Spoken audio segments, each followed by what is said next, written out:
आज मुझे बहुत ही गुस्सा आ रहा था। निकल जाओ घर से। तुम इस घर में रहने लायक ही नहीं हो। घर क्या तुम्हारा अकेले का है, मेरा नहीं? मैंने चिढ़कर कहा, मेरे रुपए से तो यह घर बना है। बिना पैसों का क्या कर सकती हो तुम? नीरा ने उत्तर नहीं दिया। क्या भी दे। पिता ने जबरदस्ती शादी करवा दी थी। क्षितिज सोचने लगा। साधारण परिवार की लड़की, ना है ग्लैमर, ना है फिगर, मेंटेन भी नहीं करती है। 2 बच्चे होने के बाद उसकी तरफ देखा भी नहीं जाता। जितनी कीमती साड़ी ड्रेस दे दो, फिर भी अच्छी नहीं लगती। साथ कहीं ले जाना भी अच्छा नहीं लगता। दोनों बच्चे भी अपनी माँ के साथ कंफर्ट फील नहीं करते। हम अभी पार्टी से घर लौटे थे। मुझे कुछ अच्छा नहीं लग रहा था। नीरा एक भारी ड्रेस पहनकर गई थी। संगीत के ताल पर अपने भारी शरीर से डांस करने लगी थी। मैं तो शर्म से मरा ही जा रहा था। बच्चे भी हॉल से बाहर चले गए थे। अब मैं 45 का हूँ। लोग मुझे एवरग्रीन कहते हैं। कोई कोई तो कार्तिक भी कह देते हैं। कार्तिक भगवान, सुंदरता के देवता। लड़कियाँ अभी भी देखती हैं, पर मैं उन चीज़ों में मन नहीं देता। अपने फिटनेस पर ध्यान रखता हूँ। सभ्य वस्त्र पहनता हूँ। दोनों बच्चे भी सेम। कोई देखकर ही कह देता है मेरे बच्चे हैं। नीरा सारा दिन काम में लगी रहती है। कहीं जाना है तो लेट, खाना लेट, पर हर काम स्वरुचि से लेती है। केवल इस घर के साथ उसका मेल नहीं है। शायद आज कुछ ज़्यादा बोल दिया है मैंने। अंदर कमरे में जाकर देखा, बैग लेकर तैयार है नीरा। दोनों बच्चे ड्राइंग रूम में बैठे थे। मैंने पूछा, कहाँ जा रही हो? तुम ही ने तो कहा चली जाओ। तुम्हारे साथ मेरा कोई मेल नहीं है। इस व्यवस्थित घर में मैं अचल हूँ, इसलिए जा रही हूँ। क्या फालतू की बात कर रही हो? जाओ, जाकर खाना बनाओ, बच्चे भूखे हैं। नहीं क्षितिज, मैं आज जा रही हूँ तुम्हारा परफेक्ट घर छोड़कर। आप सब जिस दिन समझोगे मैं आप सबको परफेक्ट बनाने के चक्कर में खुद ही इम्परफेक्ट हो गई हूँ और डैमेज हो गई हूँ, उस दिन मन ने माना तो आऊँगी। यह कहकर नीरा घर से चली गई। कहाँ जाएगी? अपने माँ बाप के घर। 2 दिन बाद ही फ़ोन कर वापस लौट आएगी।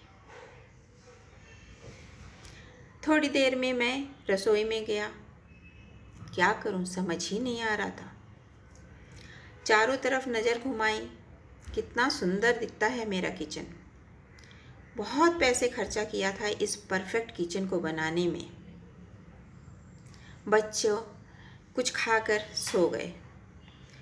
सुबह घंटी की आवाज़ में नींद खुली।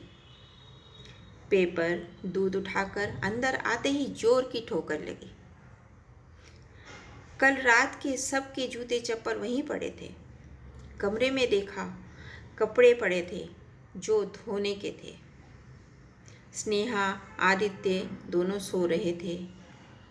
उन्हें उठाकर बताने लगा कि रूमा काम करने आएगी तो क्या काम करना है। स्नेहा नींद में बोली, मुझसे क्यों कह रहे हो?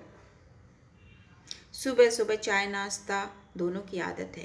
कितना चिल्लाता हूँ नीरा पर उस पर कोई फ़र्क ही नहीं पड़ता। आज किचन में कोई आवाज़ नहीं है। घर बहुत शांत लग रहा था। कल के झूठे बर्तन भी पड़े हुए हैं। बहुत गुस्सा आया नीरा पर। किस चीज़ का इतना दिमाग है? किसी तरह चाय बनाई और न्यूज़पेपर लेकर बैठ गया। आज नाश्ता नहीं था चाय के साथ। नहाकर तैयार हुआ।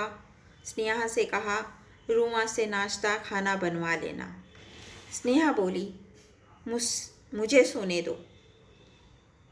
मैंने कहा, तुम्हारी माँ रात को वापस नहीं आई है तो फ़ोन लगाओ। फ़ोन करो माँ को और वापस बुलाओ। मैंने फ़ोन लगाया। पास में रखी कुर्सी पर रिंग बज रहा था। अपना फ़ोन भी नहीं ले गई है। उसी के फ़ोन से उसके माँ को फ़ोन किया। उधर से आवाज़ आई, हाँ नीरू बेटा बोलो, आज सुबह सुबह कैसे फ़ोन किया? जी मैं क्षितिज बोल रहा हूँ। नीरा आई है क्या? नहीं तो। मैंने फ़ोन काट दिया। अब और गुस्सा बढ़ गया। ऑफिस पहुँचा। 10 बजे के आसपास नेहा का फ़ोन आया। ना नाश्ता है ना खाना। रूमा को कुछ समझ में नहीं आ रहा है, मैं क्या करूं? मैंने चिढ़कर कहा, अपनी माँ से कुछ सीख लिया होता। सारा दिन परेशानी में बीता। नहीं मालूम 2 दिन कैसे बीता। वॉशरूम किचन से अलग ही गंध आ रही थी। चारों तरफ सामान बिखरा हुआ था। काम वाली रूमा बोली, इतना काम मुझसे नहीं होता। अब चारों तरफ फ़ोन घुमाने लगा। कहीं कोई पता नहीं चला था नीरा का। अब टेंशन होने लगा। स्नेहा व आदित्य भी पास आकर बैठे।